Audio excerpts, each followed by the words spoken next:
താൻ വരരുതായിരുന്നു. അച്ഛനെ മുഷ്ടിലുണ്ടാക്കി. എന്തിനാ? അതുകൊണ്ട് എന്താ കാര്യം? എന്തിന്? എന്ത് കാര്യത്തിന്? ഒന്നും ചിന്തിച്ചില്ല. വരണമെന്ന് തോന്നി, വന്നു. ഇഷ്ടായിലേക്ക് പോവാം. എനിക്ക് ആരുടെ ഇഷ്ടക്കേട് വാങ്ങണമെന്നില്ല. ഇഷ്ടക്കേടോ? ഞാനങ്ങനെ പറഞ്ഞില്ലല്ലോ. ഭാനു എന്നെ കാണാൻ വരുമ്പോ ഞാൻ ചെയ്ത തെറ്റുകൾ താൻ പൊറുത്തു എന്നല്ലേ ഞാൻ കണക്കാക്കേണ്ടത്. അതിലെനിക്ക് സന്തോഷമാണുള്ളത്. പക്ഷേ പിന്നിട്ട കാലത്ത് ചെയ്തു പോയ തെറ്റുകൾക്ക് ഞാൻ ഇന്ന് പലിശ സഹിതം ശിക്ഷ വാങ്ങിക്കുകയാണ്.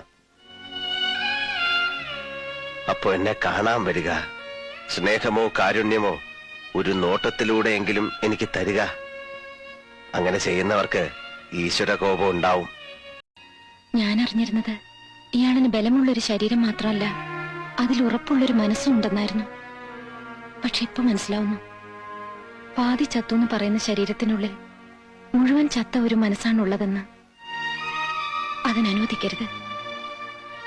മനസ്സിന്റെ ധൈര്യം വീണ്ടെടുത്താൽ പിന്നെ നടക്കാൻ കാലുകൾ വേണ്ട. ക്ഷമിക്കണം, ഞാൻ ഉപദേശിക്കുകയല്ല. അതിനും മാത്രമുള്ള ബുദ്ധിയൊന്നും എനിക്കില്ല.